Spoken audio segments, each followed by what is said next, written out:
Welcome. Today we're going to cook up some pesto. Why are we making pesto? It's fall time. I've got a garden full of basil. I really don't know what to do with, so why not make some pesto? Plus, I've got this fun little tool here. It's called a mortar and a pestle. Or maybe it's a pestle and a mortar. I'm not really sure. But we're going to find out what this is called later on. In the meantime, we're going to make up some pesto. So what do we need to make up that pesto? Well, fresh basil. I've got it from the garden. Smells delicious. Romano cheese. Also smells delicious. Garlic. Yeah, garlic smells great. One thing I learned about garlic, the more you add, the better your breath smells. Not true. Fresh salt. Salt really doesn't smell like anything. And pine nuts. Pine nuts are great. They just cost a lot of money. I realized that when going to the grocery store. So the first thing I'm going to do is take this guy, put him in the center of my cooking area, and start adding basil. So you can see here I have about 3 cups of basil. I'm not going to add it all in at once. What I'm going to do is I'm going to add it in and crush it as I go along. So I'm going to speed up the video here while I do this, and I'll just let you know that while I'm doing this, I'm also adding olive oil to make it, to give it that consistency that really helps me grind it into the texture that I want.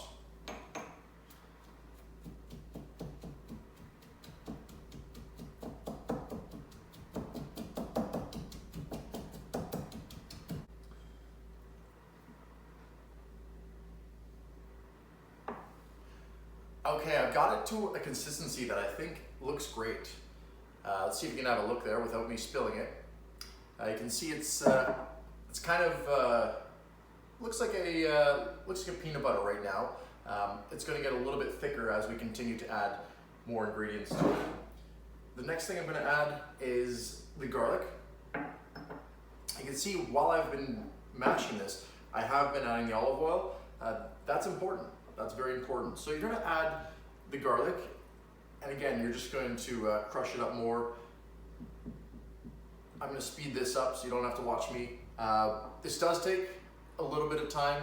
You're going to need to put some elbow grease into it, but I promise it's worth it. I'm just going to add some salt. Again, in terms of salt, I got about a whole tablespoon full there. I'm going to use probably the majority of it. And for the pine nuts, I got about a tablespoon and a half full of them. You don't need a ton of them. They really do give flavor.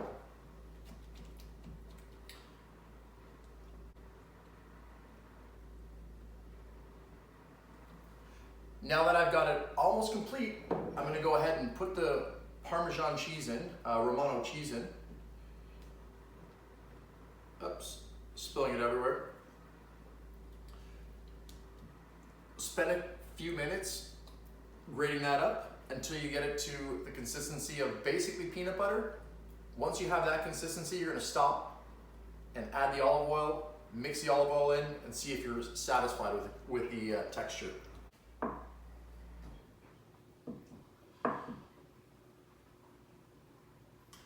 You're going to keep mashing it until you really get to that consistency like peanut butter, as I mentioned before. Once you've got that consistency, add more olive oil and really get it to that texture that you're most comfortable with.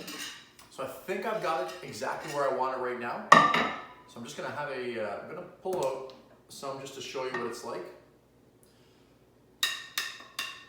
And that's really the texture that I love to put on my pasta. This is gonna be delicious. So stay tuned. We're gonna make fresh pasta next, and then we're gonna show you what a fresh pasta and basil dish looks like. If you've got people coming over, this is the perfect thing to make for them. It's also a conversation piece. You can talk about how you made it from scratch. I guarantee you're gonna impress them. Thanks for watching.